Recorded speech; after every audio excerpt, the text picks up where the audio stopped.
Hi everyone, Janie here. Welcome back, and everybody say hi to Kate. Hi guys. From Hello Garden. Yeah. Yes, I'm in Seattle. Surprise! I know, it's like reunion tour. I know. This Yeah. was literally a one-day trip, and I called Kate and I said, "Oh my gosh, can I come see you?" And of course, always. yeah. Oh, So it's always a we yes. have had a great Always. time, and she agreed to let me do a garden tour of her fabulous Thank Seattle you. neighborhood garden, and I'm Thank so you. excited to share with you all. Yeah. Kate, how long have you been working on this garden? Oh, this is a baby garden. So she's like 1 year old.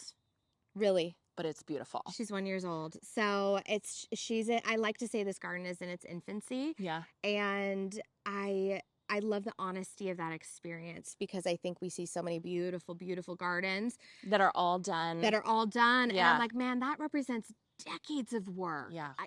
And so I love that I get to share what it takes to bring a garden from infancy to maturity and the joys that just go with that process. I love it. Okay, let me grab the camera and we'll get started. Okay, my dear. This place, I knew it was your place. As soon as I was driving down the street, I thought, "Oh yeah, that's Kate right there." Yeah. So tell me about it. I mean, tell me about these structures. Yes. You have a dining table in your front yard. Yes. It's true.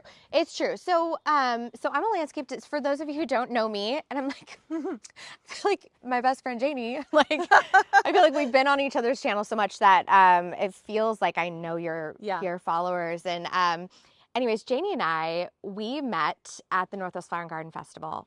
It's not even a year ago. I know. It's crazy. Okay, it feels like we've known each other a lifetime. I know. But I know. When I met you, we had been in this house for, 3 years and hadn't touched the front yard.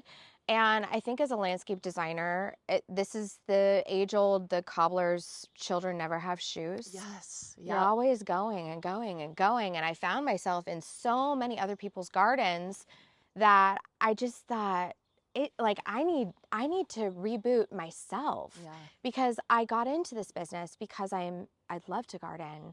I am a passionate person about plants. In fact, I call myself a plants woman more than like landscape designer and all that. I'm really at my heart, I'm a plants woman. So I think that's a perfect way to describe it. Yeah. Like, that's perfect. I'm a plant fangirl for sure. Yeah. And so after we did the very first Northwest Flower and Garden Festival, I displayed a piece of me. And as a designer, that was really pivotal because I design and I channel landscapes for so many other people. But to do something very selfish for me was one of the first times I had ever been able to do that.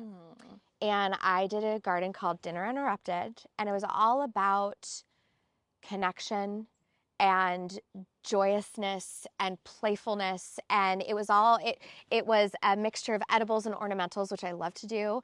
And it also was like, it looked like someone had maybe gotten up from dinner and their dinner party had been interrupted, and maybe they went off for a garden tour. So I brought Dinner Interrupted back to my front yard. I love it. And so what you see is so many bits of that initial garden, and so it makes it feel so special and so like me. And so what you see on my left here, this is the pergola from Dinner Interrupted. Dinner Interrupted. So it's like you have art in your garden. I mean, this is a display garden. It's a display garden made real. And it's so funny, I was having a conversation with Lloyd, who runs all the display gardens, and he's like, this is show, this is theater. And I just looked at him and I said, but this is also my heart, and this can be done in the city. This is not an extraordinarily large lot. It's very average sized. We just have a tiny house, so it looks bigger. But this was the pergola. I wanted it to feel masculine and modern and a little bit of a counterpoint to the blousiness of the florals that I love so much. And so I had a good friend of mine. He runs a company called Six Bells. So Casey made this for me. And the dining table is actually a new addition. I love it. This year. I love it. So what is the pergola made out of? The pergola is just wood. It's just cedar. It looks like steel. Yes. You know? That was the whole thing. I wanted Dinner Interrupted to be a lot of contrasting elements. So it's like, it's modern, it's masculine, it's also feminine. It's just like, it's everything that I want, all of that tension. And I wasn't allowed to like weld a giant piece of steel and bring it in. It was just too too intense. The logistics were insane. I did make the ask, but we ended up with cedar, and it's just stained. But it's so beautiful. Thank and this you. is so doable for somebody watching. Very doable. To have this in their garden. Very doable. And you know what's interesting is it's actually set in concrete. I'll take you around and you can see. Okay. I had my contractor set it in concrete because I wanted the patio here to be a little bit bigger than my display garden. And I love that it looks like it's just emerging from it. Yeah. So it's waterproofed, it's wrapped, it's set in concrete. And then my contractor actually carved out the pavers. Oh my goodness. To come in around it. Oh my goodness. Yeah. So let's talk about, since we're over here, let's talk about over here. This is kind of the this is my front area. border. So a lot of my garden is a play. It's a play space. And I do a ton of containers. So for those of you who don't know me, I do. That's your specialty. It's my specialty. I do landscapes, but I also do over 900 containers. And so I'm always ripping things out and trying new things. And some of these, literally, like this little cutie, was ripped out of a client's container. And I was like, I'll take that home. Thank you very have much. a home for this. My sedum, again, ripped out of a container. This is a grass. This is a Pennisedum Carly Rose. Oh my She gets this beautiful rosy tinge. Look at how beautiful. Well, I wanted a ton of them, so I had 2, and I hacked each one in 3 pieces. Oh, good job. And I was like, we're just going to throw them in. Yeah. I love to have a good play. Yeah. And then kind of down here, I've been sprinkling in a little bit of this Santa Barbara daisy. Some people call it Mexican fleabane. And I love the just unstructuredness of it all. It is so beautiful. It's pretty Tell fun. me about this plant right here. Is this Agastaki? I had this left over from a project. This is Paquito Orange, I believe. And so I'm trying her here. She may not stay here. She may go somewhere else. This is a gardener's garden. So like, I'm going to plant something, but it may move. Yeah. I may change my mind. Don't get comfortable, plants. Don't get comfortable. Don't get comfortable. So this side of the front border is pretty similar. Yeah, right? very similar. And what I like to do also is I like to change up my color schemes. So in the fall, I kind of didn't realize this, but I'm heavy into the antique, pink, dusty wines. It is peak yummy. It's the first thing I noticed when I came in here. We'll get closer over that way. But I was like, oh my gosh, it's like we're heavy into antique tones. But actually in the spring, there's a ton of bulbs in here. Oh. And so I have a deep purple tulip, which the bunnies have not gotten, which I'm super excited. And then this year, I'm going to be planting out a ton of Narcissus geranium. Do you know this one? No, I don't. One of my favorites. Oh my gosh. I actually planted out a bunch of them in pots, and then when I changed them out, I saved them all, and I'm putting them in the landscape. You're so resourceful. I'm impressed. I'm scrappy as heck. And so geranium, Narcissus geranium, it's like a white disc, happiest orange center. It is so fun. So this garden in the spring is very like, it's orange and it's purple and it's like punchy and a little bit more like, heck yeah, let's do spring. Yeah. Whereas fall, we're kind of calming down a little bit. Fall, we're like settling in. Yeah. We're getting like the moodiness is like ratcheted up a little bit. It's good. I love it. Yeah. Okay. We're going to go walk up her Let's do it. pathway, and I'm obsessed with this combination. And if you happen to see it in my garden, yes, I am copying Kate. What the boy? So pretty. Well, all of these baby boxwoods are actually from that original garden show. No. Yeah, I had this little tiny border behind a plate wall. I played with tons of like china and cutlery in the landscape. And so I just knew I wanted this here. And the next thing I'm planning for my bulb display is I think I'm going to play with miniature whites. Ooh. So miniature white daffs. So that could be Thalia. It could be Jack Snipe. I have not made the decision yet, but I want this just kind of like little petiteness coming up to the front door, and I want it to be happy. I love the combination of the lamb's ear with the boxwoods. That green combination is so beautiful. I love texture. I think texture is so important in the garden. And then this is just this erigeron self-seeding its way around my garden, which is 100% what I want. Yay. I want my garden to, this is how I know it's successful, is when my plants, you can look at them and they feel happy. Yeah. They've decided like they want to live there. They want to live there. Yeah. Yeah. So are the baby boxwoods going to get any bigger than this? Or is Yeah, this they will. So this is the classic. This is like I play with a lot of OGs in my garden. This one is Buxus. Oh, okay. Sempervirens Sifricosa. So this is the true dwarf miniature boxwood. So, I mean, my mom has a hedge of these that have been planted for like 15 years, and they're maybe this big. Wow. Are you going to keep them in the sphere shape, or are you For gonna... right now, I like a loose sphere. Okay. So I love a globe boxwood, but I don't like it like pruned to within an inch of its life. Yeah. I want my garden to feel very natural. Yeah. So sometimes your boxwood will grow irregularly. So like right here, we're getting a little bit of a chunk here. We're getting a little bit of a chunk here. I hand prune all of my boxwoods. Wow. And so I will go in and I will snip. Another thing is we do have boxwood blight that has moved into the Northwest. And so I am very precise with sterilization when I'm working with my boxwoods. Like your tools and stuff like that? Absolutely, absolutely. I will even be down to changing my shoes. Whoa. For sure, 100%. If I've gone and I've worked in a client's garden, I don't bring those shoes back to my house. Oh my gosh. And then I also like wash them between client visits. Gosh. I didn't realize it was... It's a situation. It's a situation. So this is like one of those things as someone who works with a lot of different clients. Yeah. I want to be as respectful to their house as they are to my house. Right. Because it's a privilege when someone invites you into their home. And so I want to be a good guest. Yes. I think that's great. Guest. Oh my goodness. So this is my dining room. Oh, this is my dining room. And I know people are going to be like, why on earth would you put a dining room in your front yard? But this is a very quiet street with, I mean, people walking by, jogging by, all that kind of stuff. Tons of dog walkers. Yeah. And the thing that I think is so special about doing something like this is I have met people like you wouldn't believe and have been able to form friendships, and it feels inviting. It feels like I'm making a small town move here. I love that. Do you know? That's so sweet. And by just doing this, you're inviting people to say hi. You absolutely. Know what I mean? You're inviting people. It's so funny. Like, that's my channel. My channel is Hello Garden. Yeah. And I think that we should be invited into conversation with people, in conversation with our garden. Like, let's get in there. So, so this is literally my Hello Garden. Oh, tell me about this beautiful container. Oh my gosh. Okay, so I'm particularly obsessed with it right now. Look at this. Isn't that stunning? I've watered this twice. Okay. And this was essentially like kind of a budget planter. To celebrate getting this table, I wanted to create a centerpiece, and I love contrast. Yeah. So we've got this like beautiful bubble volcanic finish on this gorgeous pot. And so the color of this goes with the pots on the patio, but the finish of it goes with the pot at the front door. Oh, look at you. So it's all these subtle ways that the garden connects.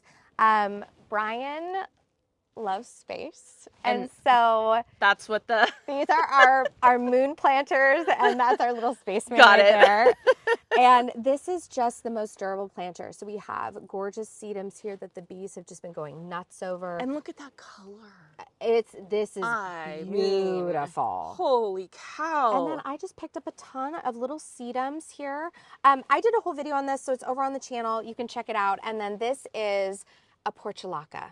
That's so pretty. And I've never seen a portulaca look like that. Isn't it so funny? It does get a little like brown guys on it, but I mean, it's kind of therapeutic to come in here and deadhead it. It is what it is. Now, the sedum perfectly matches with your mom's over here. Oh. Did you, I mean, I'm assuming you planned that.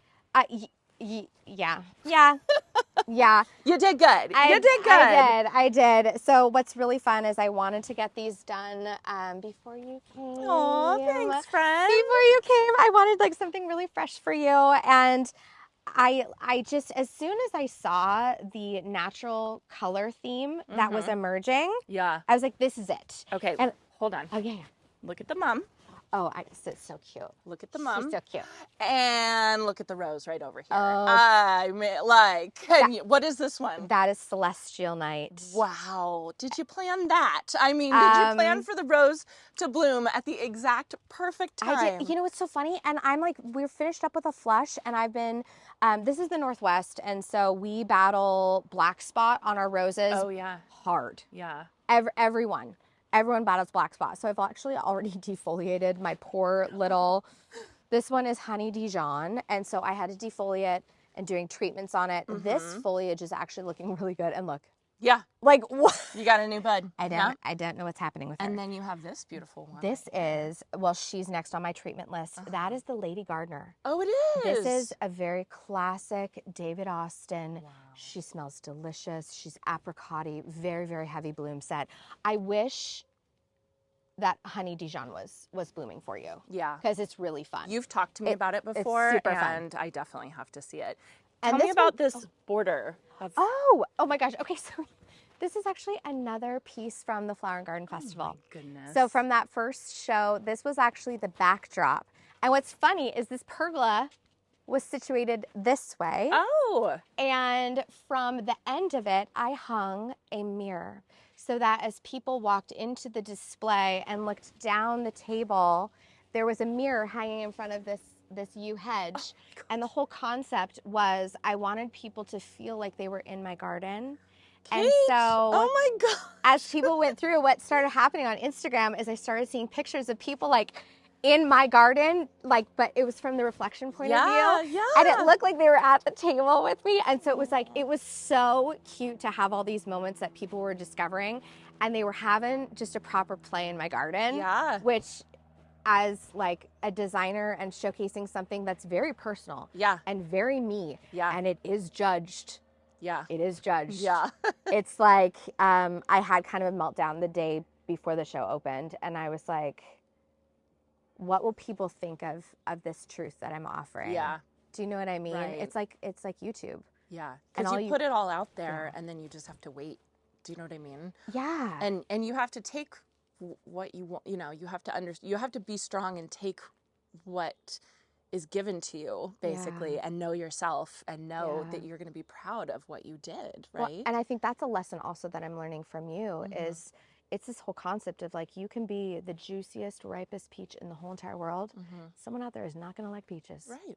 And it's okay. And I just look at you and you're out there every day doing your thing. And I'm like, yes, I feel like I cheer you on from the other side of the computer. You're so sweet. Yeah. I love you. Oh, I'm your fangirl for life. Oh, well, I love these yews, and I love that the yews evoke those memories for you, of the Flower and Garden Festival show. I mean, and they're an Irish yew as well, and my family is very Irish, so it's also a nod to like my heritage. I think we could have guessed that. Was it the fair skin? So let me show off this other container because it's so cute, and of course we're going more with the burgundy kind of dusky rose. Oh, it's just so beautiful. This is Delta Rose Blotch. And this one is a frizzle sizzle. Oh my gosh, frizzle sizzle tapestry. Beautiful. And I love the mixture of a viola and a pansy. And then I accented it with a lot of like silver foliage. This is cushion bush. We have this gorgeous Carex Everio coming through. And look at this pepper. I was going to say, what is that? Okay, this is a pepper called Calico. Wow. And I was at my nursery. And I was doing some shopping. This is my wholesale nursery. And I just looked at this leaf and I already had my pansies in my hand. And I was like, I can't not have this be a centerpiece. And this is another thing that I love. Edible, ornamental, mixing it all up. Yep. And I've heard, I did some research, these are edible, but they are very seed heavy and hot as heck. And they're so pretty. And they're pretty. I don't think I want to eat them. Tell me about the echinacea behind here. Oh, this echinacea. Okay, this is actually one that I started from seed. Oh, Okay, so Deb from, you just had Deb on your podcast, Yes, I did. Yes. I love Deb Cozy so much. from A Cozy Garden. Yes. She is the master at starting seeds. Hi, Deb. We love you. Hi, Deb. I love Deb so much. We toured gardens together this summer. Did I tell you this? And this is, I always feel like when I start something from seed, I'm like, Deb. Look at what I did, Deb. I started these from seed, and this is White Swan. This is another just old school. This is another OG variety. It's so pretty. She's so classic. She's so lovely, and she's been blooming her head off for like months now. It's gorgeous. Months. Now, are you going to use this for your teas? I'm not going to use this one. Oh. but I will show you another one. Does everybody know about Kate's teas? Because well, first of all, I knew you started liking teas because of the last display garden earlier this year. Yeah. You had a tea garden. I did. Right? I did. And it was like, oh, this girl really likes tea. But the more you talk about it, the more I'm like, I get it. I get it. Well, and what's funny about that garden is the very first year I showcased very like outward. That was like extrovert Kate. Yeah. And then the second year I was like, I think I want to show people introvert Kate. Mm-hmm. And introvert Kate loves snuggling in bed at 8:30 with a cup of tea. Yeah. Like I can be so boring, but also it's what makes me me. Yeah. And so what is that called? Hygge, right? Oh yeah, I love Hygge. Like yes. So I actually have. I'm going to step back in here, which is kind of crazy before I show you the echinacea. But this is a new baby addition to my garden. This is Camellia sinensis. Ooh, I love it. And this was actually a gift from Brian, my sweet man. So tell everyone what Camellia sinensis is. So Camellia sinensis is actually what they make a lot of tea out of. Yeah. So this is your tea leaves. Yeah. And it is absolutely stunning. I actually used big ones of these. So he bought this for me, not knowing that I was already planning to use it in the display garden. That's so cute. And so I borrowed some that were really, really tall. And so this is its baby year. She just got in the ground. And so I'm going to see about winter protection. We're right on the border of this making it and not making it. Okay. It's kind of a wild card here in Seattle. Okay. So sometimes we have a really hard freeze and the ice just annihilates things, and other times it's a mild winter. Right. So I'm going to play with some protection mechanisms. We'll see what happens there. But I can bring you over to my edible zone, and I will show you my little. Oh my goodness! My so little we're off tea to the treasures. other side. Oh, you guys, look at this. So you've made raised beds out of stones. Yeah. So this is another play on that original showcase garden, and this was actually, they call them kick walls. So when you do a kick wall for a display garden, the whole concept is you need to build it up so you can hide root balls and everything looks like a planted garden. Yeah. So this was actually the kick wall that surrounded that original garden. And it's a little bit of like a fun play because it's like, this is where you grow the dinner and that's where you eat the dinner. Oh, yes. And we are on a steep hillside, and so, which has its own challenges. And our kitchen is on the first, like this entry floor. And I started with my garden way down in the cut flower garden, which I think we'll have time to show you. I think we will. Yeah. I think we'll have to make time to show you. We'll have to make time. Well, I made a lot of progress this year. But what I discovered is when I'm up here cooking, I don't want to go down a flight of stairs and a giant ramp and da-da-da-da-da. Right. I want to pop out. I want to grab some herbs. I want to go back in. So it's worth it. Yeah. And also, I get to share produce with my neighbors. Oh, look at you. So when we have, we had an overabundance of parsley, and so we literally set out a stool with a giant bucket of parsley. And that's how we met our neighbor, Jean, who's this old Italian woman who lives in an apartment now, but she walks our street every day. And so she literally brought our parsley home and made a beautiful dinner for herself. And it's just like, so this is like what I mean by when you put yourself out there, the rewards are phenomenal. Yeah. We have a hummingbird who is very, do you hear him? I hear he's yelling at us. Yeah. He's like, get away. There must be a nest or something. No, hummingbirds are very territorial. Okay. So we're in his territory. Yes. He's like, there's someone new here. Like, what are you doing? I'm sorry, I'll get out in a second. Can you tell me about this trellis? Oh, because I love this thing so hardcore. How do I get this in my garden? Because it would look perfect in my raised beds. It's so super cool. It is so super cool. This is made by a company called Seattle Urban Farm Co. Okay. And I know Hillary from kind of working the show. She and her husband are amazing, and they have a company locally. All they do is take care of edible spaces. Huh. Like, imagine, I just think about how many beautiful gardens they must touch. Yeah. And because we're in the city, space is at a premium. Yes. And so one of the ways that you can combat space scarcity is by growing things vertically.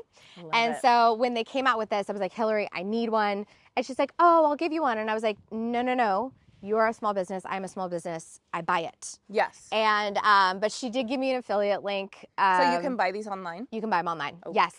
And if you're in Seattle, Ravenna Gardens started carrying them, and Costco did a short run. No. Yes. Are you serious? I was freaking out. I texted Hillary. I was like, heck yeah, girl. Like, get it. Congratulations. Congratulations. What is it made out of? Like, so steel? This is like steel. I love it. Is it aluminum? I love it. Aluminum. That's what it is. Okay. And so it's relatively lightweight.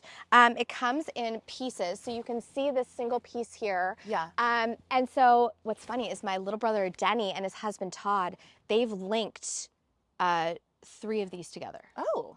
It's really cool. And in fact, now you can buy the extension pieces to make it as long as you want. I love it. It has big anchors in the ground with actual ports so water doesn't collect in them. They've thought of every detail. I love it. They even come with a disc for you to pound it in so you don't chip the paint. Isn't that amazing? Yeah, and so we had peas growing on it, and now we've moved on to cukes. This is a pickling cucumber called Calypso. Wow. She is very productive. I can imagine tomatoes growing up that too. I'm going to try tomatoes next year for sure. That would be such a good spot for tomatoes. They would get so much heat. Oh, I love it. beautiful. And I also love that, like, you can kind of be in here a little bit, and if you want to be a little secret squirrel, when this is all grown in, it's really, really fun. And the other thing about a seat wall like this that I will say is it makes it easy to sit. Yeah. You know, so if it's hot, if you just want to even sit and have a good conversation, you're standing on the other side of this arch, which we actually we're not going to keep it there. You're not. We're not going to keep it there. But it's the portal to our neighbor's house, and we love our neighbor, and we love to have a little, we have conversations out here. And so that's the reason that we also have this exit, because we wanted our neighbor to feel invited into our home and into our garden. Kate, are you kidding? Community is really big for me. Tell me about your fountain in the middle. Oh. The big thing in the middle. Okay, this was an impulse buy after the garden fling. Everyone had these gorgeous fountains, and I was like, I gotta have one. I need a fountain. I gotta have one. And so this rock is actually my birthday present. This is the rock. This is a they call it a basalt dish. So this is quarried locally. Wow. I'll actually show you another piece of basalt in our garden. But I love using natural stone, and I used this in the very first garden. And when the show wrapped, Brian contacted Marinakos and bought it for me. Aww. And what a cutie! It's really special. That. I just love that. It's really special. And then this was literally an Amazon find. Yeah. And I'm kind of obsessed with it. I mean, it works, right? Totally, it's so hokey, but at the same time, it gives movement. Yeah. And it has the tiniest little tinkle of sound. Aww. And I don't know what it is about the sound of water, but that was one thing I noticed about the gardens that I toured this summer is the sound of water was just... I need to work on that too. It's so good. It's like your fountain in your side art. Yeah. Is that working? Well, let's we not gotta talk about it. Can we go in the backyard and see the backyard? Yes, totally. Okay, we are in your backyard. Yes. And this... I did not expect this, Kate. Are you kidding? Are you kidding? Is that back there yours too? It is. It's actually the top of an old 40s garage that is pretty much useless. It's your garage? Yes. Oh my gosh. Yeah. In the 1940s in Seattle, they made a lot of these we call them the bunkers. And it's cinder block, and they're all atrocious, and you can't park a car in there. Oh, no. It collects spiders and moisture. Uh-oh.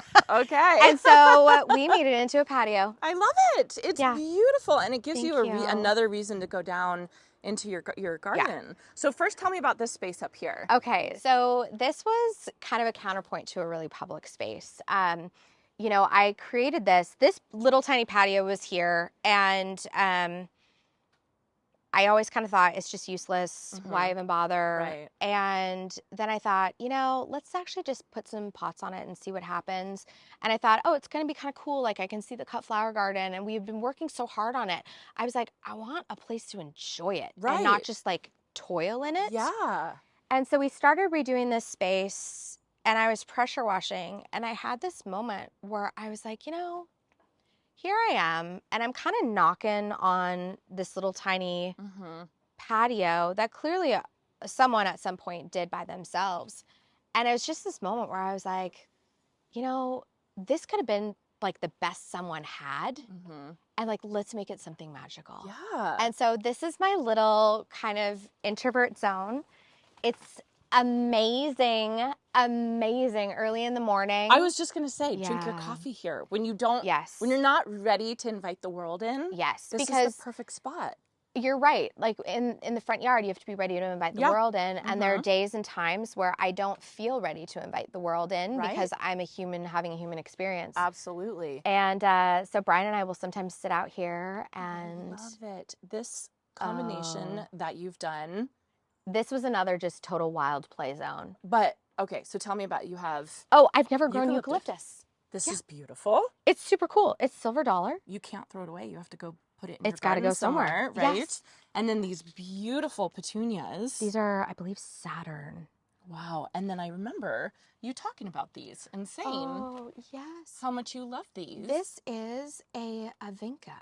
And what's really fun about these is they come on much later than a lot of my other annuals. And so when I'm down to like my last clients and I need an extra hit of color, this is the jam. And I've also done these as bedding plants. So in front of hedges, and they take a variety of sun conditions. They're fabulous. Okay, the eucalyptus smells so good. It smells so good, right? Like I can smell it just from here, and it's like, okay, I need some eucalyptus in the areas where I'm going to be sitting.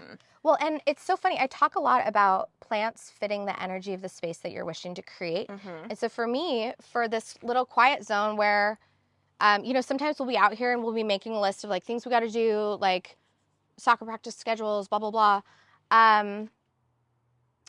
Sometimes you just need that calming eucalyptus presence. And so it echoes what we're trying to create here, which is a little bit of peace, a little bit of calm. Oh, and I totally... I just decided I'm going to try this as a trailer. This is Black-Eyed Susan Vine. Wow. But it's like little Susie Cutie Poozy. I don't need, I can look at, if you go back and you take a look at the video, it's so gorgeous. It's like the yummiest pink. And I love that it just like trails and it's wild and it's crazy. Wow. And it's beautiful. This is meant to feel loose. This is gorgeous. Oh, and this is gorgeous.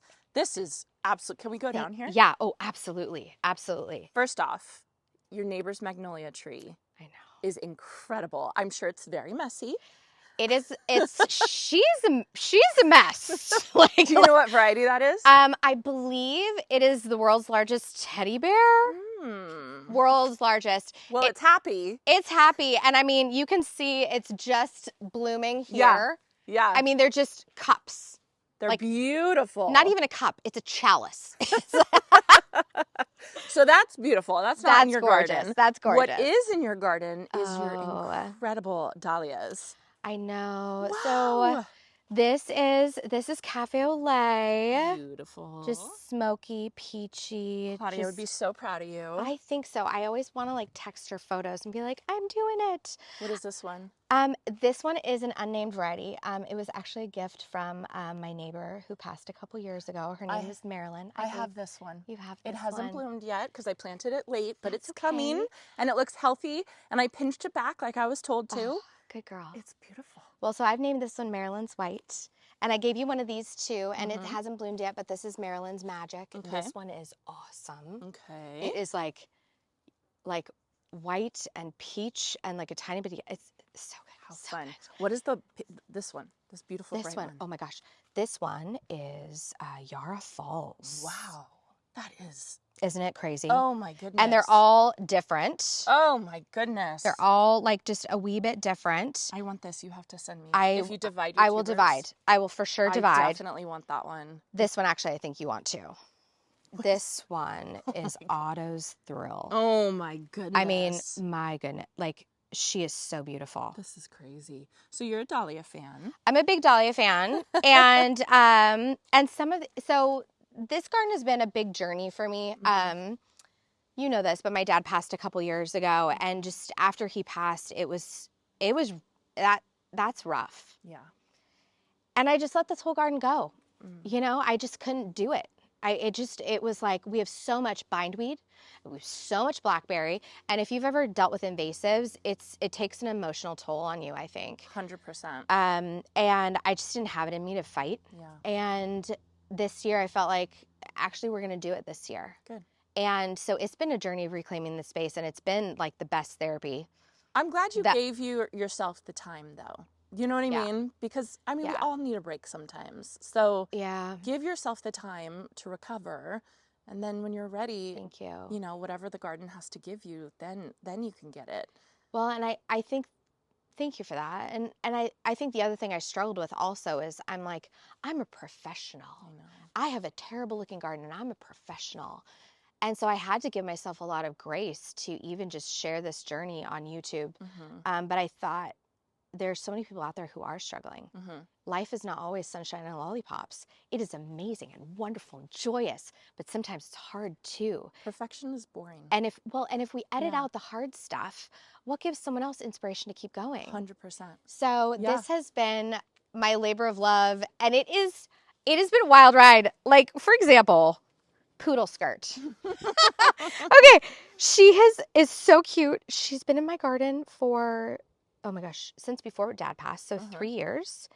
And this is the first bloom I've ever gotten off her. No. Uh-huh. This is the other one. This is Sweet Natalie. Same thing. She has just been sleeping in the garden. Oh, see, they needed a break too. They needed a break. She's never bloomed. What is this? Never. Okay, this one is really special, actually. What? I might need to give you this one too. Yes, please. This one is a variety called River Dance, and this one came to me like all good things in gardening. It was a gift from a friend that actually worked at my commercial nursery. Oh. And she knew I was doing a Dahlia garden, and she's like, hey, I have this tuber. You can't even buy these online. Yeah. Do you want it? And I was like, sure, why not? Yeah. And it's really hard to even find pictures of it. And so this is River Dance. It's beautiful. It is so pretty and it's so unusual.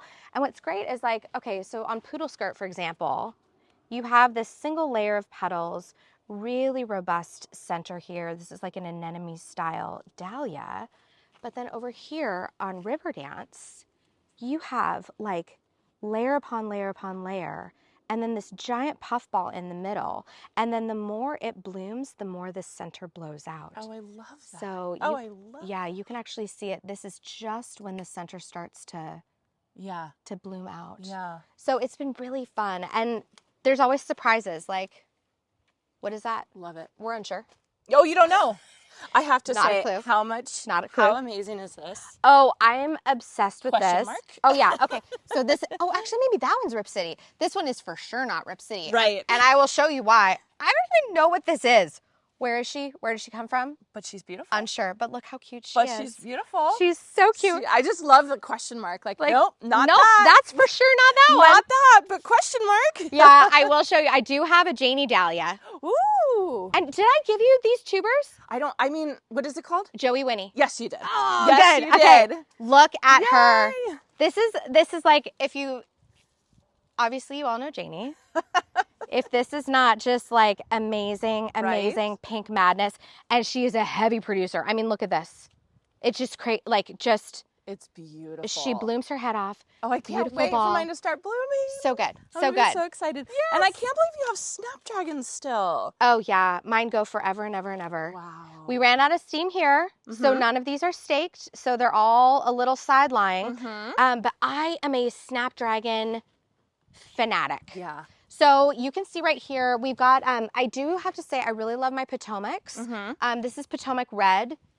Beautiful. But then you'll notice here, this one is Madame Butterfly. Madame Butterfly is my favorite. Oh, is it? I love it. And I get the mix, and it's just you can't beat it. So much. They look like azaleas. They look like they're just so beautiful. They do so look like azaleas. So I've got obviously more.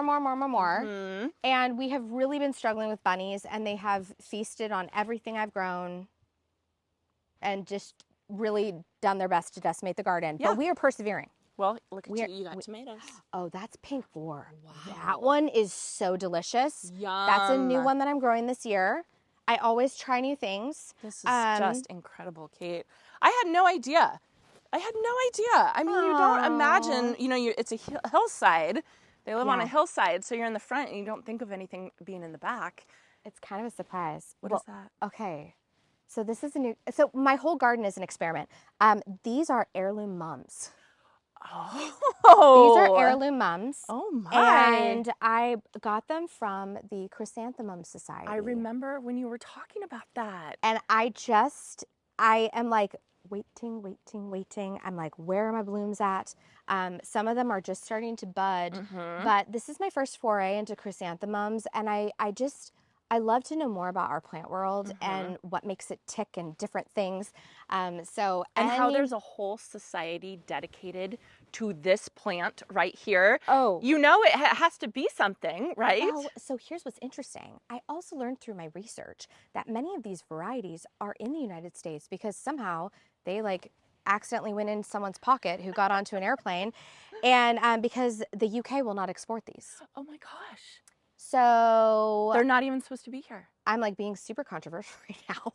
They're not even supposed to be here, yet here they are. Oh my gosh. And I got these all from the Chrysanthemum Society, and I am so excited. They're doing a festival, I think in November. Huh. Anyways, I marked my calendar because I'm going. You're going. Oh, I can't wait to see these. I cannot wait to see them bloom. Oh, Kate, this is just absolutely beautiful. Thank you. So pretty, and the way that you combine the colors, I know, like, it's just part of you. I know you can't even help yourself by combining these colors, but like this back here, this is incredible. Okay, you know what this guy is? Huh. I'm a survivor. No, this one, okay, we played one year a couple years ago with growing dahlias from seed, and this was one of the seedlings, and then I forgot it was here. And for 2 years, this was just overrun with weeds. And when I went to go weed this particular area, here she was. Oh my goodness. And so this is a no-named variety that Brian and I started from seed, and we love her. Well, you're going to have to name her. I know. You're going to have to name her. And that with the verbena behind it is is it? Oh, this is like happenstance gardening. This verbena, this is the bonariensis. I always butcher that word. I think you got it. Yeah. I mean, that's how I say it. I love this so much. And I cut it and I cut it and I cut it and I cut it and stick it in every flower arrangement I give away. And it's just happy as a clam, and it comes back every year. Yep. And I'm never mad. No. Yeah. No. Tell me about this tree. Okay. This is another rescue plant. So this was dying a horrible death in a container. Sad. It was like a tiny little twig. And so I brought it home and I was like, I bet I could bring her back into shape. And I'm not kidding you, she was maybe 2.5 feet tall. And so now, she's in the ground now, right? She's in the ground. So this is like the last area that we are bringing back to life. And so this is my Rudbeckia zone. I'm a Rudbeckia fan girl. Love them. It is so fun. So she's in the ground. And I'm just like amazed. And you can see like this guy was broken off. It had this really weird Y shape. And but over the years, it's probably been in here for 3 or 4 years now. Wow. And she's just happy. We really had some hot summers, so you can see we've got some burning at the tips here. Yeah. It went from like never-ending spring to 90+ degrees, which for the Northwest is really, really hot. Yeah. The UV index was also really high. Yeah. So almost more than the heat was the UV index. And so there was a bit of a struggle. There was some burned foliage, but she looks beautiful. And just the fact that you have this in your garden is just, I mean, it's incredible. And this is a coral bark. So it's Sango kaku. And so when all of these leaves drop and the garden has gone to bed, you still have brilliant red twigs. Oh, I love that. Which I really love. I love it. Yeah. Well, Kate, thank you so much for sharing this garden. I know I kind of ambushed you and said, I'm going to be in Washington. Can I please come? But I just want to thank you so much for sharing. I'm going to put a link to your tea. Do you know Kate sells tea? Thank you. Yes, and it's incredible. And we're about to go have lunch and have the perfect iced tea. We're doing perfect iced tea today because we still have some summer. And it's just like... So that's one of the blends that Kate sells. I'm going to link the trellis. Oh, Frere trellis. Yes, we talked about that. Yeah. And then 3, I'm going to link your YouTube channel. because everybody needs to watch and subscribe. Thank you, friends. Yes, of course. I love you. You're so great. All right, everyone. I hope you enjoyed this, and I hope you all have a chance to get in your garden today.